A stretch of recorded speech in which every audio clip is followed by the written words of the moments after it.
Saudações, senhores conservadores, uma boa noite para todos.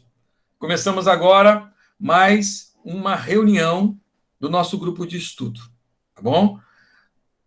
Não sei como dizer, estou muito contente, muito alegre, acredito que vocês também, porque a cada encontro nós estamos crescendo um pouco mais, tá certo, no pensamento conservador.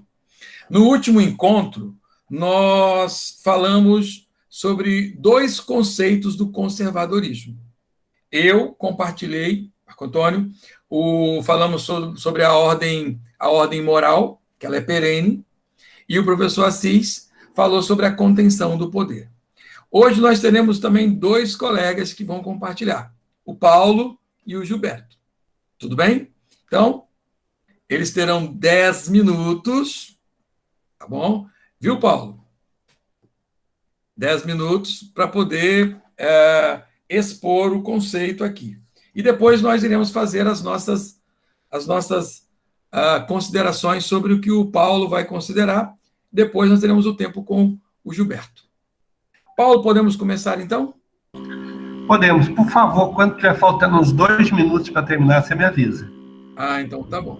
Tá bom? Paulo, a palavra é sua. Bom, boa noite, colegas todos. Nós vamos falar sobre o princípio da imperfectibilidade. Tá? Talvez seja dos princípios do conservadorismo um dos mais, se é que podemos chamar assim, raízes, né? Porque quando você fala de imperfectibilidade, você está trabalhando com a essência humana. E o conservadorismo, ele tem esse aspecto, né? Princípio, obviamente, é aquilo que serve de base. Então, nós estamos falando de princípios que servem de base, ou seja, são raízes. E o meu tema é essa noção, a noção de que o ser humano ele é imperfeito.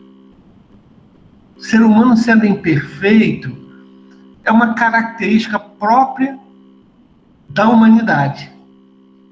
E você tira algumas conclusões que são elementares, né?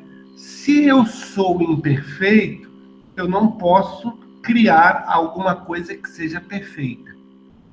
Então, se o ser humano é imperfeito, obviamente, ele não tem condições de criar nada que seja perfeito. Essa ordem social, por exemplo, perfeita, que algumas pessoas querem, elas são, dentro do ponto de vista conservador, impossível. E, na verdade, essa utopia de perfeição que algumas teorias desejam, elas têm criaram muito, especialmente no século XX, uma quantidade de dor e sofrimento, né, nunca talvez antes vista numa escala tão grande na humanidade. Contraditório, né? O desejo de perfeição gerar tanta imperfeição. E por isso é que os conservadores têm como raiz esse princípio: nós não somos perfeitos. Tá? O David Hume, ele coloca que nós temos essa limitação, uma limitação de conhecimento, uma limitação que deveria nos colocar num respeito a uma aquisição gradual, uma aquisição de um progresso que seja lento, mas que seja constante. Essa noção de imperfeição que o conservadorismo coloca, ela nos traz uma espécie de freio. Ela funciona como um freio, um mecanismo de contenção, certo? De não tentar essa sociedade perfeita. Porque eu observo assim, às vezes até nas nossas falas aqui, num grupo de pessoas ligadas ao conservadorismo, em alguns momentos, a gente não percebe, mas a gente começa a querer um pouco essa perfeição ou começar a colocar como objetivo alguns conceitos que talvez não sejam nem do nosso campo. É quase que instintivo, né? Ou talvez programado socialmente também, né? Então, essa noção de imperfeição é um freio. O conservadorismo, ele tem um teste de tempo. Teste do tempo. Aquilo que permanece é o que deu certo. Permanece o que deu certo. Interessante como muitas vezes nós ficamos aí numa tentativa totalmente estéril de tentar criar coisas que, na verdade, não vão acrescentar nada e que tentam modificar aquilo que deu certo, provou dar certo, né? A base do conservadorismo é essa. Aquilo que deu certo, nós conservamos. Herdamos alguma coisa que deu certo ao longo de milhares de anos. Então, nós conservamos, certo? Como, por exemplo, a família. A família se mostrou ser fundamental para chegarmos onde nós chegamos. Então, deu certo. Não é isso? Família deu certo. Se a família deu certo, obviamente, os conservadores querem a preservação da família. É muito fácil você, quando percebe uma família destruída, você perceber também os membros, as unidades desse conjunto que nós chamamos de família, também se destruindo de uma forma ou outra. Seja através de vícios, seja através de problemas psíquicos, mas alguma consequência negativa, quando você tem uma família que se desagrega, ela vai trazer. Talvez uma das grandes conquistas que nós tivemos ao longo desse tempo tenha sido justamente a família, né? Tão criticada hoje, né? Tão criticada, mas que nos traz tanto bem, né? A religião também provou dar certo. Provou dar certo. Essa falta de sentimento de sagrado, ela nos faz muito mal. Seja que nome você queira dar, mas essa reverência ao sagrado, ela é extremamente necessária. Como, por exemplo, a França queimando igrejas, isso é um passo que pode levar à barbárie. Tá? E talvez a grande parte do sofrimento também que nós passemos hoje, ou muitas pessoas passam, é por destruir esse sentimento do sagrado. Não é isso? Os costumes, também costumes que deram certo, se provaram úteis ao longo da nossa evolução. Então, o conservador, ele permanece com aquilo que deu certo. E uma questão. Diante desse princípio da imperfectibilidade, ou seja, nós não somos perfeitos, requer humildade. Requer humildade, requer prudência, pode parecer um certo pessimismo, mas também nos traz um consolo. Traz um consolo como sim, um consolo de que eu não sou perfeito, nós não somos perfeitos. E diante dessa posição, nos coloca uma condição melhor de entender o nosso semelhante e também de ter uma complacência maior com a nossa individualidade. Não é isso? Porque se nós somos, por natureza, imperfeitos, por que nós ficamos também, às vezes, com tormentas psicológicas de perfeição? Que não fazem bem. Na verdade, não fazem bem, né? Nos fazem mal. Porque nós cobramos do outro aquilo que nós não temos, né? É aquela velha história, esperar manga de pé de jaca, né? Quando você espera manga de pé de jaca, você culpa o pé de jaca por não dar manga, mas o problema não é o pé de jaca, é você que está esperando manga do pé de jaca, né? Então, não esperemos dos outros aquilo que não faz parte da natureza dele nem da nossa, que é a imperfectibilidade, certo? Os conservadores, tem dois, Marcos? 2 mais 2. 2. Os conservadores, diante dessa situação, muitas vezes eles são acusados assim de chatos, né? São chatos, tal. mas são os conservadores que colocam a ordem no mundo, né? Se você parar para avaliar, todas as vezes que as outras coisas não dão certo, quem são chamados a assumir são pessoas de características conservadoras, que é muito uma vivência pessoal, né? Às vezes o indivíduo vive como um conservador e nem sabe, né? Mas ele, por natureza, é um conservador. Também, os conservadores, eles são acusados de ser chatos porque eles lidam com a realidade. E lidar com a realidade não é muito fácil, né? Requer maturidade psíquica, certo? Os conservadores têm respeito às instituições e também são acusados de chatos, né? Mas nós podemos concluir que foram esses chatos que construíram o mundo, certo? São esses chatos que construíram o mundo e são esses chatos que estão certos, né? A verdade é essa, não é? Por exemplo, um exemplo prático, às vezes em família, nós temos lá um grupo e, de repente, temos um problema familiar. Normalmente, quando o problema é sério, quem é que nós buscamos? Pessoas mais sensatas, pessoas mais equilibradas, pessoas mais prudentes, não é isso? Não, aquele tio que não deu certo, aquele tio que não deu certo. Pois é.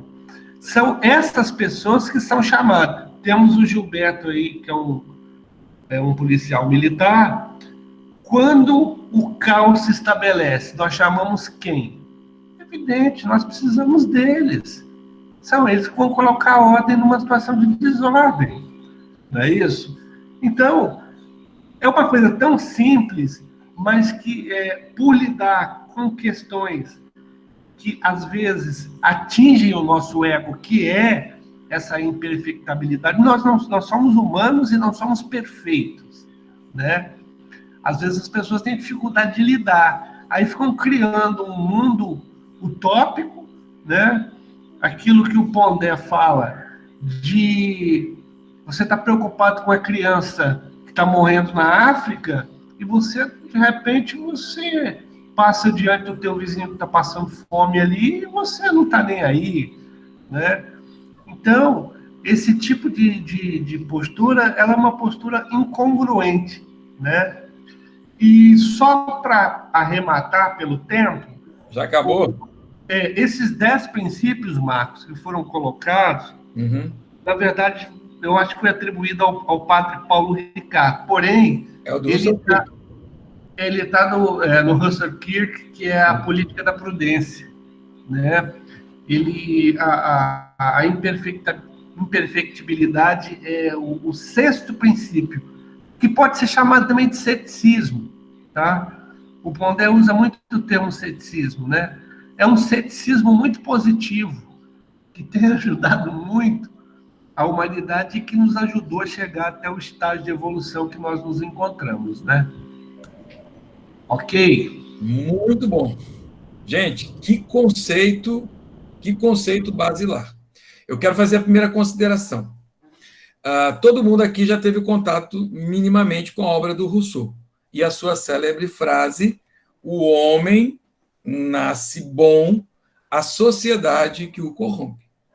Então, há um problema nesta frase do Rousseau que eu confesso que durante anos, eu não sei os senhores, eu aceitei como um dado perfeito. Então, olha, o homem ele é naturalmente bom. Se tem alguma coisa acontecendo na sociedade, no mundo, então não é o homem, porque ele é o bom selvagem de Rousseau.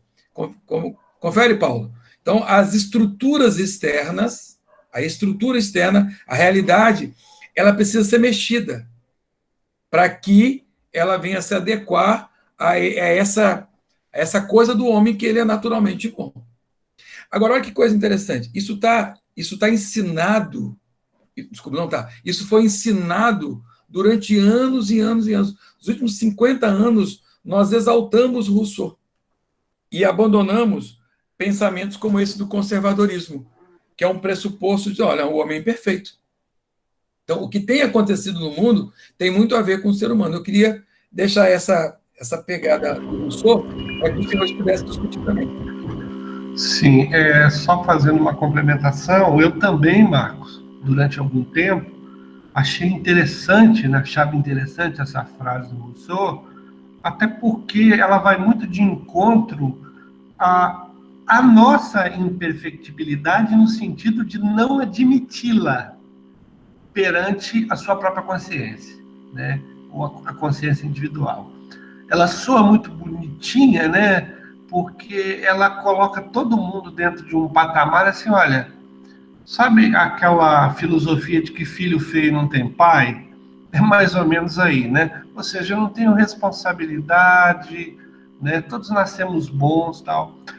E o mais interessante é que a história humana demonstra o contrário, né? Que não é uma alegação que se justifica pela prática, pela vivência. Qualquer pessoa que se disponha a enxergar, ela vai perceber isso. Mais alguém gostaria de considerar algo em cima do que Paulo falou? Eu anotei algumas coisas também aqui a mais.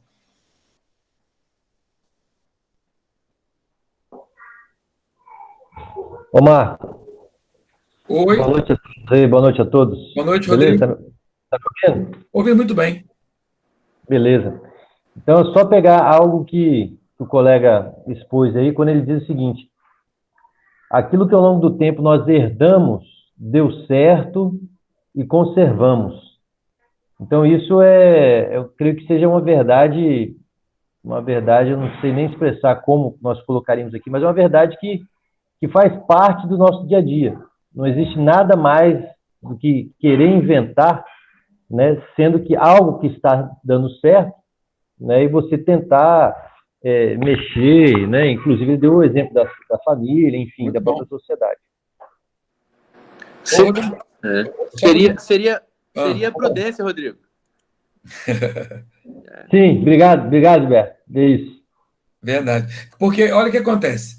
Se nós somos seres imperfeitos, a gente volta normalmente naquela metáfora lá do Oxshott, que é a metáfora do barco. Lembra que a gente está trabalhando a ideia do barco? O barco ele está em alto mar. Você não sabe de onde saiu e nem para onde vai. Então a primeira prudência sua é manter o quê? Manter-se navegando. Então, e se você acha que você é um tripulante, tá certo? Que não é perfeito, você vai sempre fazer o quê? Você vai sempre olhar e ver o que eu tenho feito que está dando certo. Ou o que veio antes de mim, o que o capitão que veio antes de mim, ele fez e o barco está continuando a navegar. Então, eu acho que isso que Paulo falou da questão da imperfeição humana, ela acho que nos coloca com o pé no chão. Tá certo? Aí você começa a ter essa postura diante da realidade da vida, uma postura mais cautelosa, ou, como diz o colega Gilberto, uma postura mais prudente. Marquinho, Manda. aproveitando aí, fazendo um link com a Bíblia, né? A Bíblia vai falar para a gente lá, Paulo, né? Vai falar: miserável homem que sou, quem me livrará do corpo dessa morte? O bem que eu quero fazer, isso eu não faço, né?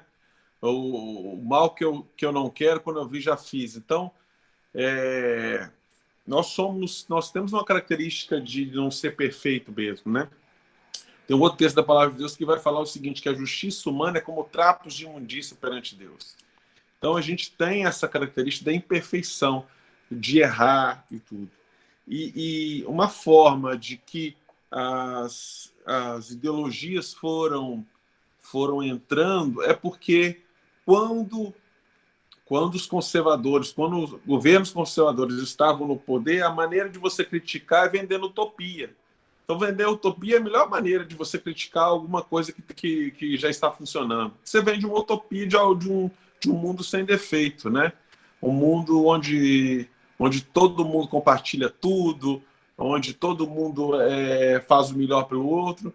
E quando você vende essa utopia é simplesmente para você chegar no poder. Foi isso que a gente foi enganado ao longo do tempo. Mas você pensar que você realmente é imperfeito e você tem que reconhecer que o outro também erra, reconhecer que o poder ele não pode ficar centralizado num governo forte, porque os governantes também erram.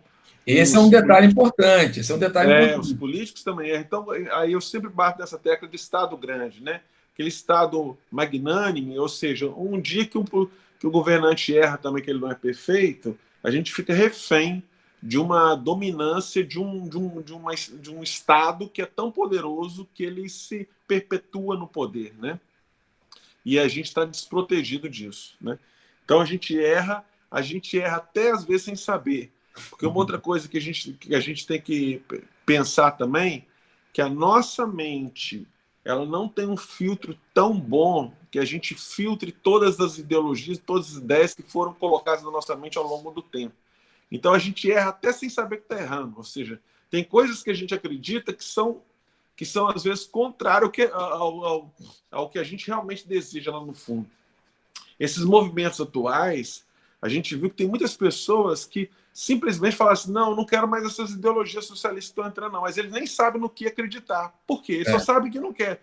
Mas porque eles não têm mais a compreensão que a mente deles foi cauterizada por várias coisas que foram entrando. Então a gente é imperfeito até no aceitar a fala continuada, uma mentira repetida várias vezes para a gente, de uma forma sutil, de uma forma bonita, vira uma verdade na nossa mente, a nossa imperfeição faz acreditar nessas coisas. Agora, essa questão da imperfeição, para nós, eu acho que ela é muito boa nesse momento. Porque se eu tenho essa consciência, Anderson, dessa imperfeição que você colocou muito bem também, e que Paulo expôs inicialmente, eu vou olhar para as coisas e para o mundo de uma forma diferente. Ô, Paulo Cunha? Sim. Vamos falar um pouquinho mais desse ceticismo positivo? Você poderia nos ajudar um pouquinho mais, já que o Pondé fala muito sobre isso? Ceticismo? Esse que você terminou falando sobre que o Pondé fala sobre a questão do ceticismo positivo. É uma questão de raciocínio. Tá? Porque quando você tem uma certa descrença nessa faculdade, às vezes, humana de ser uma espécie de salvador da pátria, né? Não só nessa como outras, o ceticismo ele te ajuda. Por exemplo, eu peguei uma parte da fala do Assis que eu entrei já com o diálogo andando a respeito da participação dele dentro de um grupo, não é isso? Era sobre o PT. Exatamente. O que acontece? Essas ideias, elas nascem de maneira muito atraente, tá? E é muito interessante, assim, eu sempre, pessoalmente, tive um pouco o pé atrás em tudo aquilo que eu colocava o pé. Eu não sabia por quê, uma característica de personalidade, e às vezes, assim, eu era taxado de chato, até discriminado um pouco, porque eu sempre colocava o meu pé um pouco atrás, eu tinha um ceticismo, tá? Um pouco diante daquilo que eu via, e fazia um contrapeso para, olha, vamos tomar um pouco de cuidado, por isso, por aquilo. Então, eu entendo assim, o ceticismo positivo é quando você usa esse ceticismo como uma forma de você frear essas utopias, tá? É uma espécie de freio. Você falou aqui de mecanismo de contenção. De contenção. Naquelas falas que nós tivemos com o professor que não vai mais participar momentaneamente, que é o Siri, né? Exato. A gente estava falando de mecanismo de contenção. O carro precisa de um mecanismo de contenção, que é o freio. Não só o freio, como outros mecanismos de contenção. Né? Nós damos os exemplos de transformador elétrico, né? Então, tudo você precisa ter contenção. Se você não tiver contenção, se não tiver... Por exemplo, eu duvido muito hoje da política, da forma com que ela vem sendo exercida. Sim. Primeiro, o cara tem que entrar e sair dentro do mandato dele, tá? Entrar e sair e dar um tempo para ver se ele passou no teste, tá? Eu também, em relação a uma pessoa virtuosa, Eu conheço alguns que, na minha opinião, com 93, 90, conheço um com 94 anos de idade, que na minha forma de ver religiosa, até os 94 anos ele passou no teste. Agora, eu estou esperando ele morrer. Quando ele morrer, eu concluo, olha, passou no teste. Entendeu? Porque só falta um pouquinho, ele está com 94 A anos. situação dele tá. Mas é muito comum você ver pessoas dentro de igrejas, dentro de seitas religiosas, o indivíduo aparece e tal, daqui a pouco esse indivíduo se perde na imperfectibilidade pessoal e nós que não tivemos um certo ceticismo saudável, corremos o risco de embarcar na dele. O problema é que ele não vai sozinho. O problema é que nós somos arrastados. E Sim. ele arrasta muitas pessoas. Normalmente essas pessoas arrastam muitas pessoas juntas, tá? Por isso é que é importante você sempre ver pessoas com prudência, né? Com esse ceticismo saudável. Positivo. Entendeu? Eu consegui me explicar melhor? Ficou melhor. Por que eu quis voltar nesse tópico? Adiantar um pouco mais. Não, mas tá bom, Paulo. Porque eu quis voltar nesse tópico final. Porque a partir da concepção de que nós somos seres imperfeitos, estamos nesse mundo, então, como você falou muito bem, tudo que for proposto como a grande solução de todas as coisas, nós temos que, vamos devagar. E esse ceticismo, ele passa a ser para nós esse instrumento de contenção, mas também de proteção. Ok?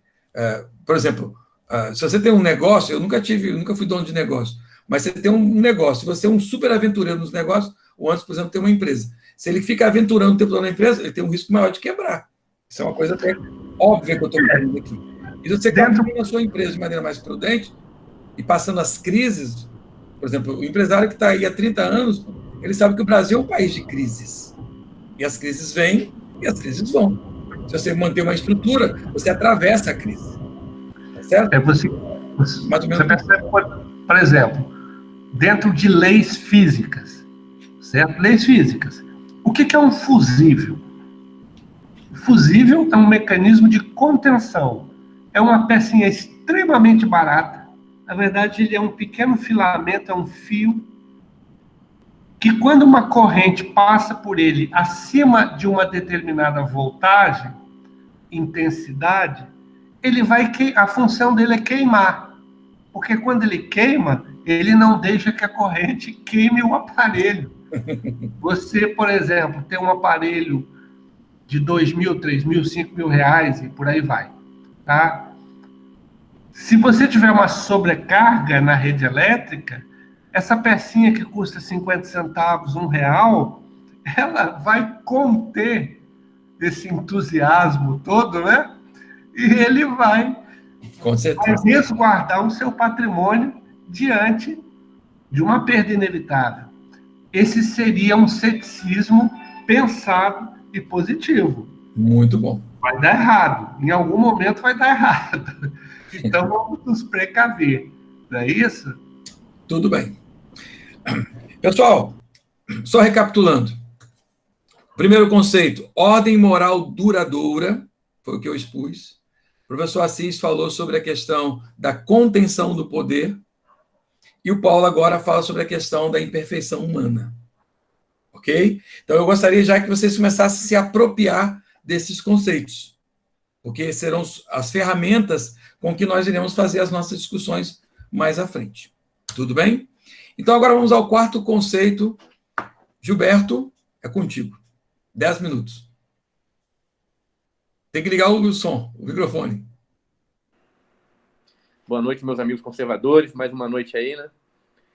Nosso amigo Paulo já praticamente aí de maneira perfeita ao expor o princípio dele, já adentrou no meu princípio também. Eu acho que o meu princípio é um dos princípios, né? Como o Paulo falou dele, todos os 10 são basilares, mas ao mesmo tempo que ele é um princípio basilar, ele é um princípio também muito simples de ser entendido, né? Então eu comecei, então de maneira preambular eu vou citar aqui o conceito que eu fui buscar no dicionário Aurélio, né? Sobre o que significa prudência lá. Então, lá diz que é um substantivo feminino, característica de quem se comporta de maneira a evitar perigos ou consequências ruins. Daquela pessoa que é prudente, ou uma pessoa que toma precaução, uma pessoa que é sensata e que demonstra ou age com paciência, com ponderação, com calma. Vem do latim prudentia. Então, dentro daquela biografia que o Marcos nos passou, o Burke ele cita Platão quando fala que a prudência é a primeira das virtudes entre os grandes estadistas, né? Aí a pergunta que eu quero fazer é: será que Marquinho e amigos aqui nessa noite, essa terminologia estadista, ela se refere apenas àqueles que estão à frente do Poder Executivo, por exemplo, estadual, municipal, federal, ou também pode se referir, né, ao conservador no âmbito da sua família, da sociedade, de onde nós trabalhamos, né, nosso meio profissional. Enfim, eu acho que o pensamento conservador, nós temos que ser estadista, independentemente do grau. E é isso. Então, de acordo ainda com Burke, quando ele cita Platão, ele fala que toda medida política tomada por esses estadistas, né, ela deveria ser medida a partir de prováveis consequências ao longo do tempo. Não apenas pelas vantagens temporárias ou pela popularidade. É o que a gente vê hoje em dia. Exatamente isso. E ainda, dentro desse pensamento conservador, e também naquele trabalho feito por Burke sobre a reflexão sobre a Revolução Francesa, então o pensamento conservador diz que esses progressistas e radicais, eles são imprudentes. Por que eles são imprudentes? Porque eles se lançam aos seus objetivos sem muita importância ao risco de novos abusos, né? Piores daqueles que eles procuram combater ou varrer. John Rudolph Roenick, acho que é isso aí. Ele diz que a providência ela se move devagar, mas o demônio está sempre com pressa. Sendo a sociedade uma sociedade complexa, os remédios não podem ser simples, se desejam ser eficazes, né? Então, quer dizer, então, para a gente poder tentar achar a solução dos problemas, essa solução geralmente não é simples. Ela tem que ser pensada com muita racionalidade, tem que ser buscada aí através da compreensão do que é bom, como Paulo falou, das instituições, dos costumes, das tradições, para que possamos resolver verdadeiramente os problemas da nossa sociedade. Isso me fez lembrar da crítica de Edmund Burke à Revolução Francesa, que traduz exatamente isso, essa ideia de prudência, né? Porque no pensamento de Burke, quando ele faz essa reflexão, em 1790, ele discorda dessa forma com que houve a Revolução Francesa. Foi uma revolução diferente da Revolução Gloriosa e diferente das revoluções ou da revolução que culminou com a independência dos Estados Unidos anos antes, né, em relação à Revolução Gloriosa, um século antes. Burke ele fala que a Revolução Francesa era mais do que uma revolução política, como eu falei. Era uma revolução de caráter total, de rompimento brusco e violento com os antigos costumes e com as antigas tradições. Para ele, como falei, as transformações políticas nos Estados Unidos e na Inglaterra objetivavam um retorno à ordem e ao equilíbrio político. Na França, porém, o modelo tornou-se progressivamente radical. E tanto é verdade isso que Burke, a sua obra foi em 1790, ele meio que prevê os acontecimentos posteriores à fase jacobina, né, que acabaria por levar várias pessoas à guilhotina, né? Então ele, de maneira já visionária, já tinha previsto o que essa radicalização poderia trazer para a França. Ele diverge, né, de Rousseau diverge do Burke, né, porque enquanto Rousseau mantém uma visão romântica da natureza humana em uma linha progressista, Burke possuía uma compreensão tradicional da natureza humana, calcada na tradição cristã e uma perspectiva política terminantemente conservadora, ou seja, nítido de um pensamento conservador. Gostaria de citar aqui outra concepção de Burke, que ele vai, né, que ele faz com que mais críticas à Revolução Francesa, quando ele diz que tal revolução ela acabou por solapar uma imaginação moral que fundava a consciência prática, que capacita o ser humano ao juízo e à intuição do que é razoável, né? Então, quer dizer, quando essa revolução ela acontece, praticamente no calor das emoções, a razão vai embora e esse pragmatismo dos progressistas e dos radicais tomam conta e acabam por solapar as tradições e os costumes que, ora, eram a bússola, né, da sociedade naquele país, naquele continente, né? Então, o medo de Burke é que a Revolução Francesa, né, ela se espalhou pelo mundo inteiro, que ela levasse também o caos à sociedade anglo-saxônica, a sociedade na Inglaterra do Reino Unido. Ele fala que é impossível estimar a perda que resulta da supressão dos antigos costumes e regras da vida. A partir desse momento, não há mais bússola que nos guie, nem temos meios de saber a qual porto nos dirigimos. Quer dizer, a gente perde praticamente a direção de o que seguir, o que fazer, por causa dessa ruptura abrupta dos costumes e das tradições. Gostaria que, então, para o meu conceito é muito rápido, ele é muito fácil de ser entendido. O próprio Aurélio, ele é bem claro no significado do termo prudência, né? Então, o conceito é que o conservador, né, ele só agirá depois de uma reflexão adequada, tendo pesado todas as consequências, diferentemente do que aconteceu na Revolução Francesa, na qual o pragmatismo prevaleceu, pouco se importando com o resultado.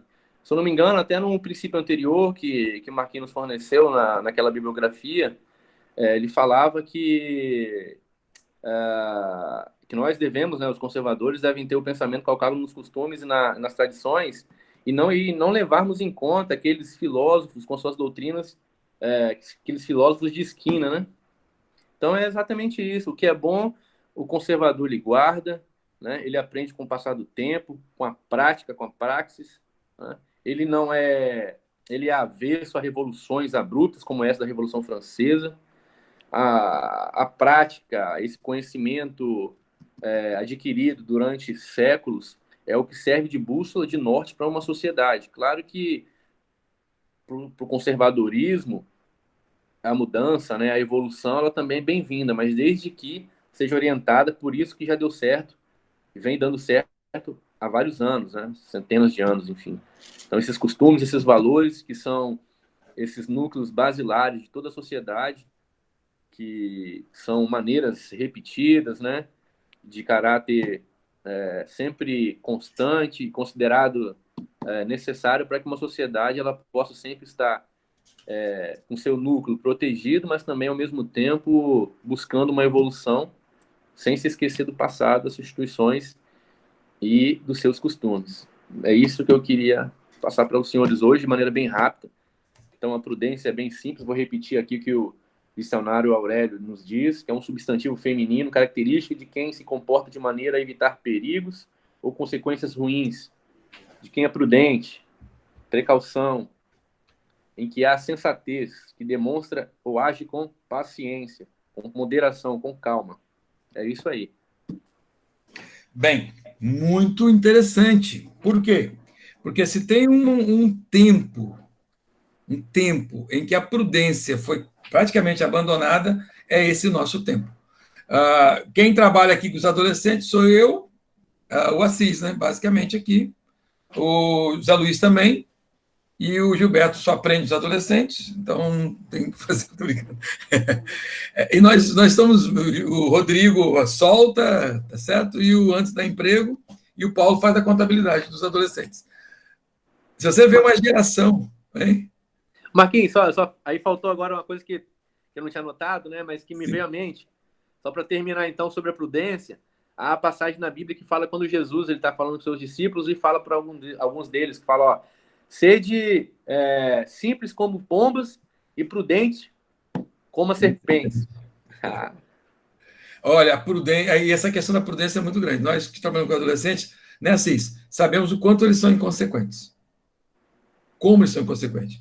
E o que o Gilberto falou sobre essa coisa aqui da tomar decisão, tá certo? Conforme as consequências. O pessoal do direito vai me ajudar. Existe uma ideia, não um princípio, é só uma ideia, que é chamada de o cálculo da pena. Já pegaram essa coisa aqui? Quando alguém vai cometer uma infração, um delito, a maioria das pessoas não faz o cálculo da pena. Mas, em tese, a vida traz muito disso. Como as leis no Brasil, vamos assim dizer, posso falar que elas são brandas? Posso falar, né? Ok? Ou elas não são efetivadas, não sei como é que fala no direito propriamente dito. Você reparou que quando as pessoas vão cometer um delito, elas não fazem o cálculo da pena? Já repararam sobre isso? E tem uma expressão que é muito usada, que é uma expressão chula, que é, olha, dá nada não. Se der, dá pouca coisa. Eu acho que vocês já ouviram isso em algum momento. Muita gente está vivendo muito baseado nessas ideias. Ó, dá nada não. Se der, dá pouca coisa.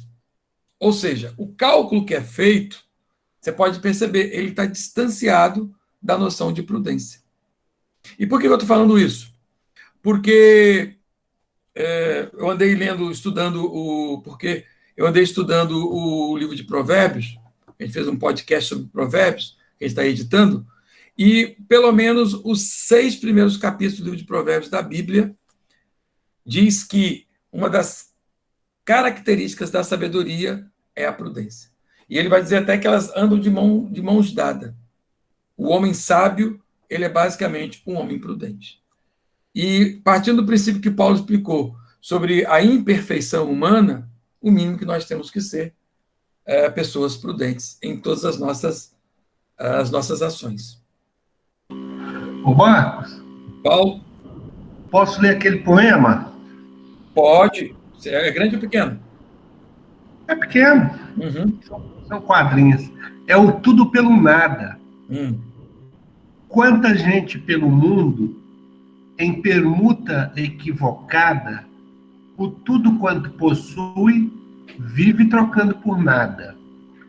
Troca a fé pela descrença, alegria por tristeza, a verdade por mentira, caráter por esperteza.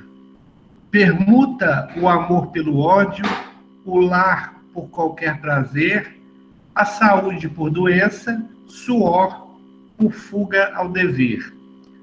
O sono tranquilo e calmo por pesadelo e aflição, o sentimento sincero por temporária paixão.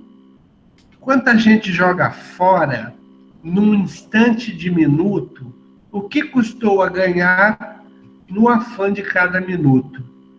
E quanta gente, afinal, o imenso tesouro seu, somente ao tê-lo perdido, avalia o que perdeu.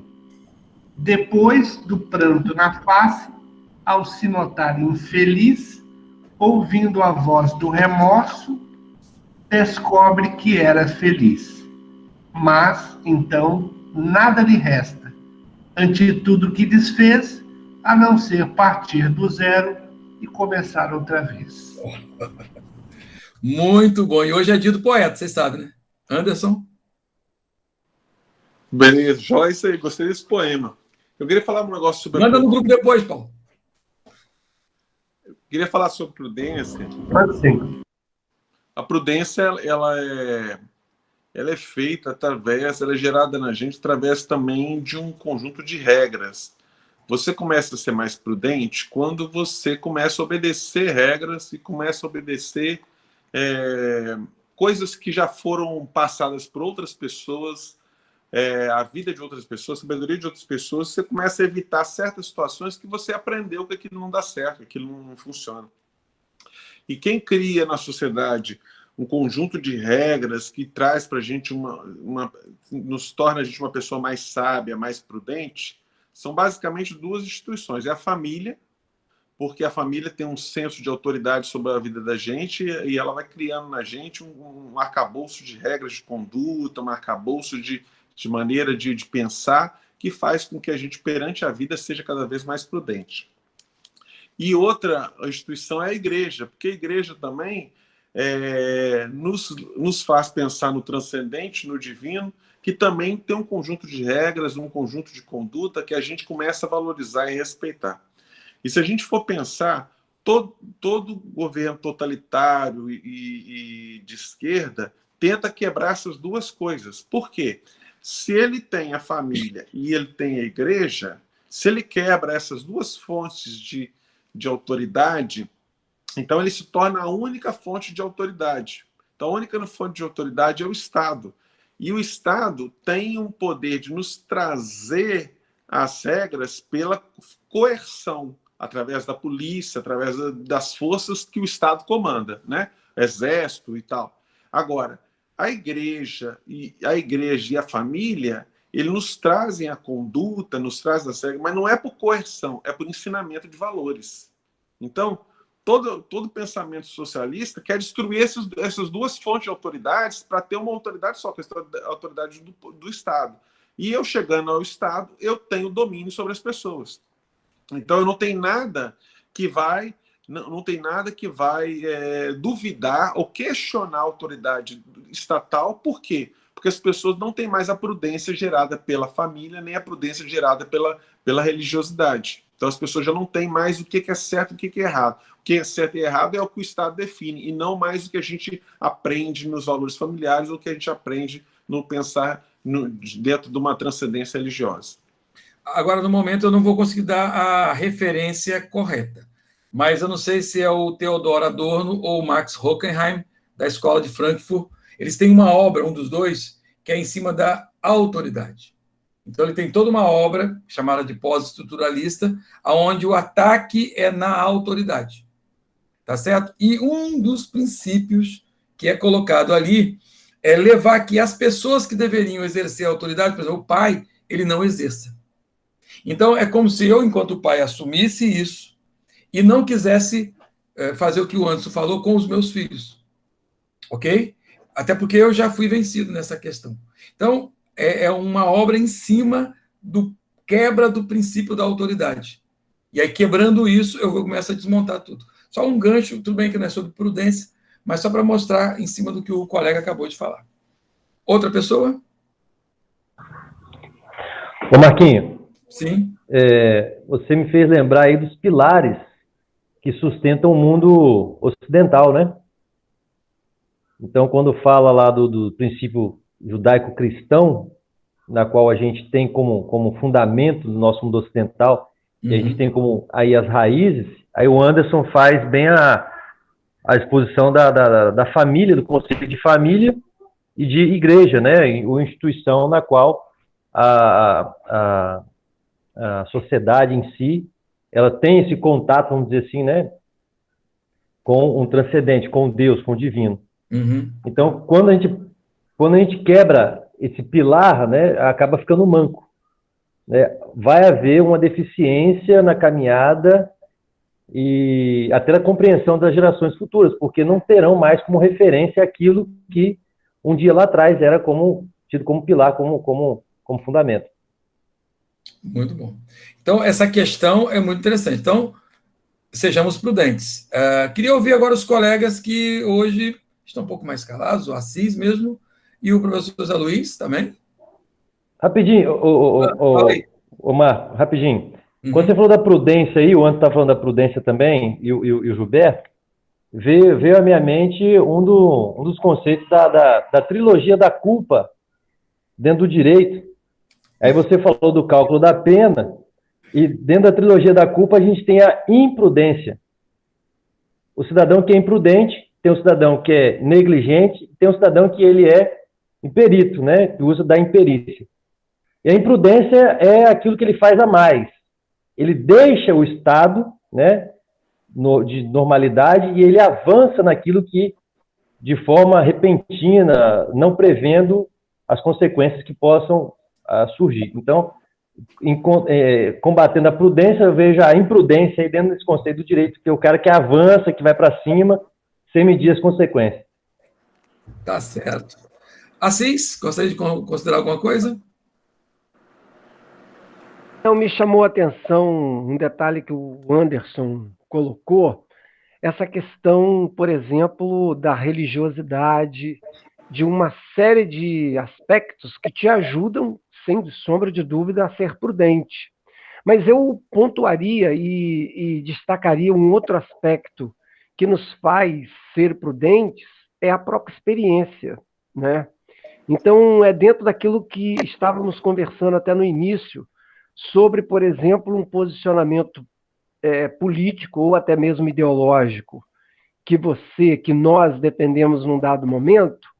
Quando você chega a uma certa maturidade, você muda totalmente uma ideia e torna-se prudente por causa da própria experiência que você viveu. E aí tem um outro aspecto que me veio em mente aqui agora. Eu me lembro que quando eu e Vilma tivemos aqui a nossa primeira filha, na época eu era um ciclista para valer, eu pedalava muito e, por exemplo, quantas vezes eu desci Buenos Aires de uma forma, digamos assim, mais ousada, tentando me aventurar, nunca caí, graças a Deus, mas eu me lembro claramente que a primeira vez que eu subi Buenos Aires e desci, a primeira coisa que me veio no momento da descida foi lembrar da minha filha, recém-nascida, e aí a atitude de quê? Prudência. De modo algum eu vou descer Buenos Aires como eu havia descido antes. Significa o quê? Não posso arriscar a minha vida, porque existe todo um contexto que precisa ser cuidado e, por que não, preservado. Ou seja, a prudência com relação à minha própria vida, pensando na vida de um filho, né? De uma filha. Maravilha! Assim mesmo pensa-se com relação ao grupo, né? Eu sou prudente com relação a certas ideias e certas atitudes, não só por pensar na própria vida, mas na vida de toda uma coletividade, vamos dizer assim. Então é interessante isso aí. Parece que é engraçado. Nós temos um colega da Igreja Batista aqui, o Paulo Giovanni, que ele descendo a cachoeirinha, ele desceu de maneira imprudente e ele errou a ponte e caiu no meio das pedras. Ele quase morreu. Só para um detalhezinho assim. Engraçado. E daí ele parou. Paulo? É interessante que na vida, na prática, quando nós caímos, alguém sempre cai junto. Pode observar. Tá? Sustenta a família. Por exemplo, o Assis deu o exemplo dele.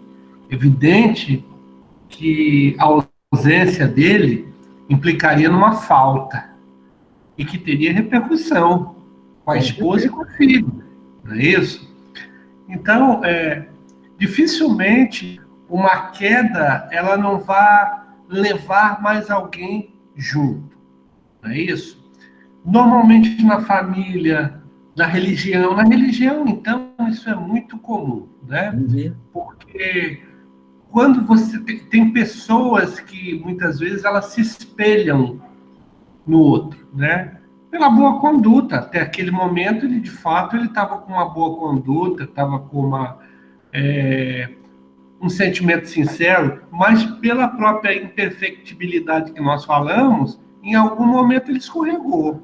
Sim. E quando ele escorregou, se o outro não tinha a prudência, né, ou essa noção de separar essa questão humana da imperfectibilidade, ele cai junto. E às vezes você leva não só um ou dois, você leva muitos juntos, né? Dentro de família, dentro de religião, dentro de trabalho. É interessante como na sociedade que nós vivemos atualmente, nós carecemos de ídolos. Não é isso? Nós carecemos, porque o ídolo ele é importante. ele é importante enquanto ele se mantém como, de fato, um exemplo. Não é isso? Sim. Você pega, por exemplo, a Segunda Guerra Mundial. Sem dúvida nenhuma, para mim, um personagem que foi marcante foi o Churchill. Churchill. Herói, né? Ele foi o cara que sustentou durante muito tempo, praticamente sozinho, a situação, e talvez, se não existisse a figura do Churchill, que era um conservador na prática, né, o destino da humanidade teria sido bem diferente do que nós temos atualmente. Com certeza. Não é isso? Então, a gente tem que ter noção nesse sentido de que quando você cai, você tem que tomar um cuidado maior, porque a queda não é só de bicicleta, né, Assis? Aqui, só pegar um gancho no que o Paulo falou aí. Esse negócio de ter as referências, né, é outra coisa que o conservador tem que buscar manter, as referências, né? Eu lembro que uma vez que eu fui nos Estados Unidos, eu fui num teatro, e a referência que eles têm do Abraham Lincoln é alguma coisa assim fantástica. Eles têm aquele cara como uma referência da nação, do que foi construído e tal, e em vários lugares você vê isso. Nós não temos tantas referências. Eu lembro na minha adolescência lá, e você ouvia falar ainda de Rui Barbosa, você tinha alguns políticos que ainda eram bem respeitados e tudo, mas uma coisa que também é ideológica nos dias de hoje é transformar as nossas referências em pessoas que não são e não têm referência. Por exemplo, quem é referência hoje no Brasil? Aí, referência de mulher, Anitta, referência de homem é Neymar, é um outro. Ou seja, você tira referências importantes, históricas, pessoas que realmente contribuíram com a nação, que contribuíram com a sociedade, e simplesmente não se valoriza elas, né? É o princípio da honra, que é um princípio que nós quebramos constantemente, e conservadores têm que buscar o princípio da honra. Oi? Alguém conhece uma série chamada Bonanza? Sim. Então, eu gosto muito dessa série, e essa série ela me traz muito esses valores conservadores. Para quem já teve a oportunidade de assistir, é uma série muito antiga, ela começou, se eu não me engano, em 1959, e ela foi até 1972, se eu não me engano, né? Ela se passa aí nos Estados Unidos, naquele tempo de uma colonização, né? E a trama gira em torno da família, né? Cartwright, que é uma família de um pai que criou 3 filhos, né? Sozinho, pela morte das mães, né?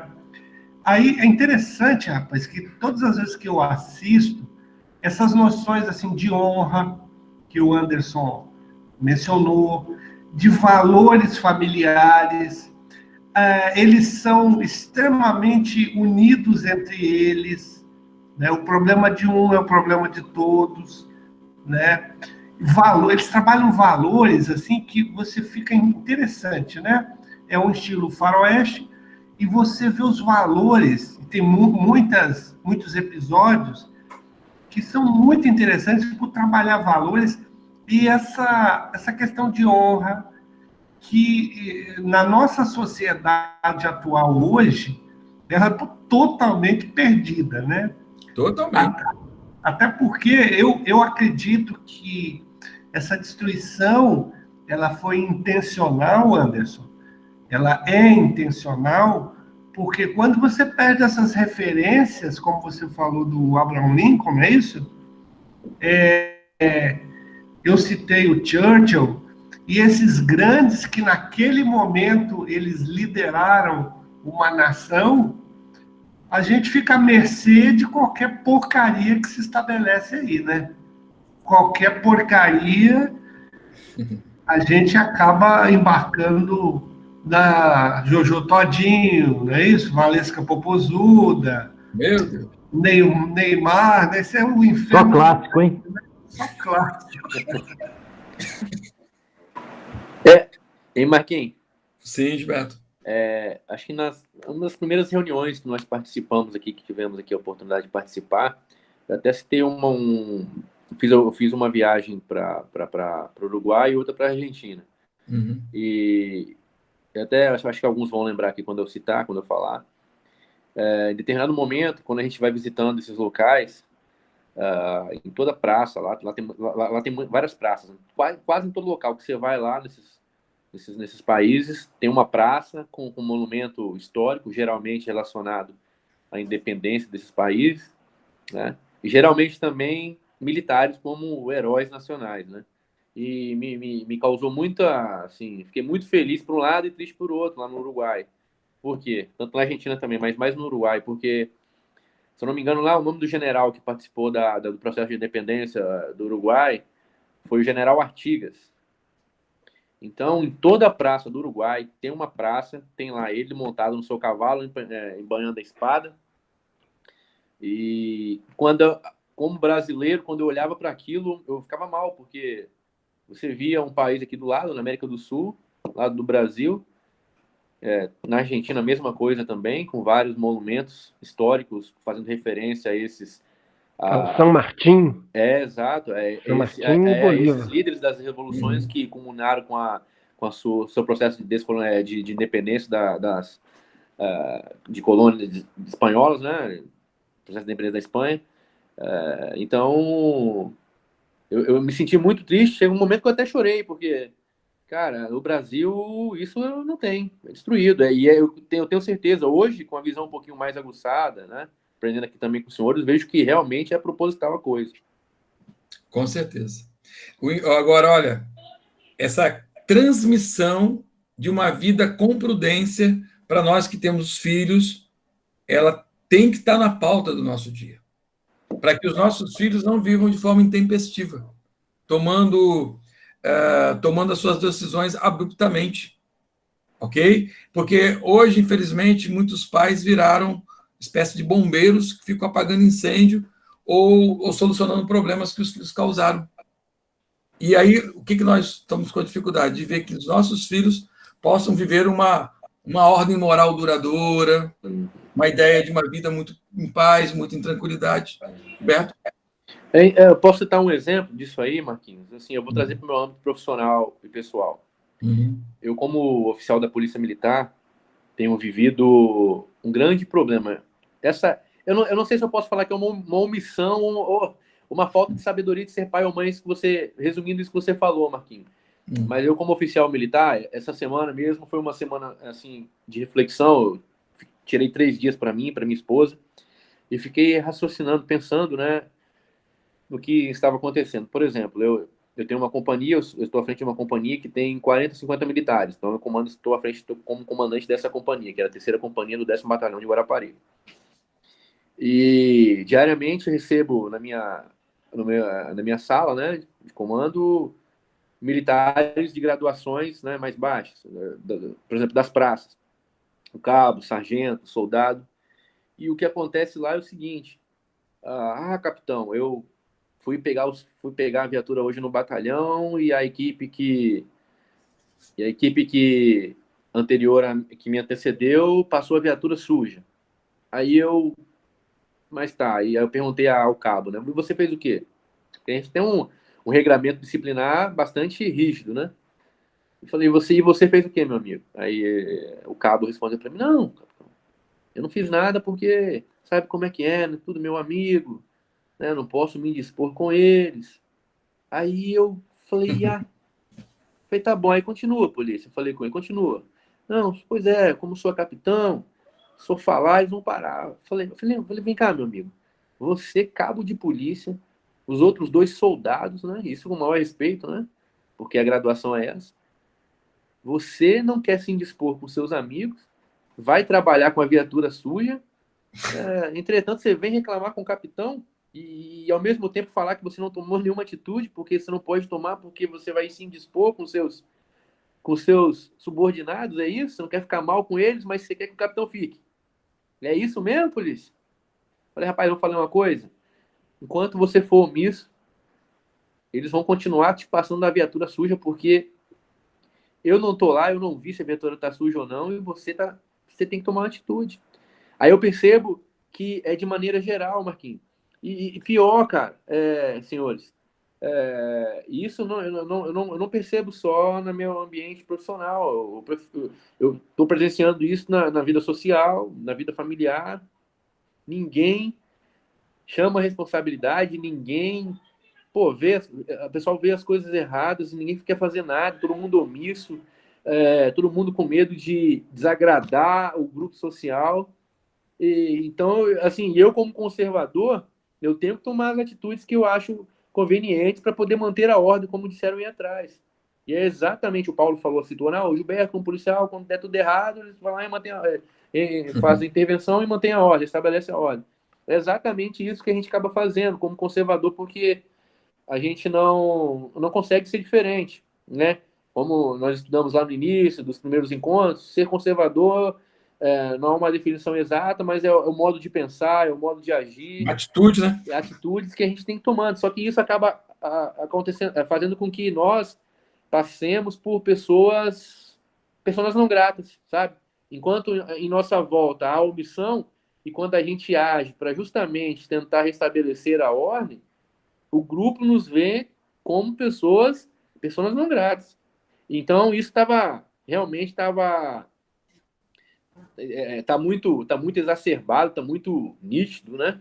Essa situação de omissão da coisa errada sendo feita, mas ao mesmo tempo também ninguém se dispõe a tentar consertar, a tentar fazer o correto, né? Os pais, aí, como o exemplo dado anteriormente, os pais tem pai e mãe que, pelo amor de Deus, não tem condições de ser pai e mãe, Não tem condição. não sabe falar não e pôr limite aos seus filhos, como bons conservadores ou com bons pais, não precisa ser conservador não, mas impor limite aos seus filhos, rapaz, complicadíssimo. Mas a gente percebe que isso está sendo de maneira geral. Geral. Tenho certeza também que vocês conhecem pessoas ou grupos que, poxa, as pessoas se omitem, ao invés de, por exemplo, né, tentar ajudar um amigo que está sendo injustiçado, eles preferem ficar calados, ver a injustiça sendo feita e ficarem ilesos. Não quero ficar mal aí, porque senão já viu, né? Muito bom. Queridos, meus amigos, prudência. Eu preciso me apropriar desse conceito.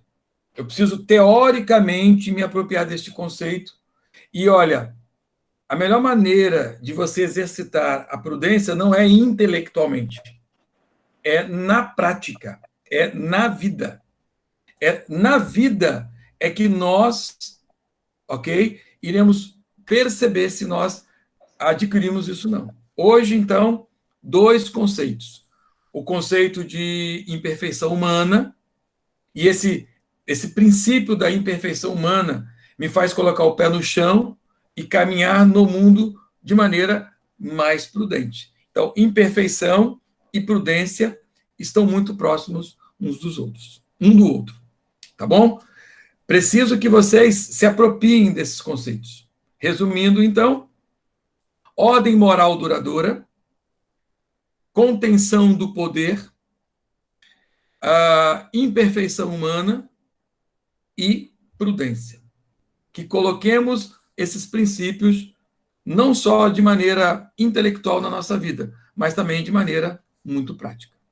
Eu vou agora caminhar agora para o momento de finalizar a gravação, para que vocês percebam, tá certo? Que essas coisas precisam também serem vivenciadas. Tá bom, pessoal? Só um minutinho.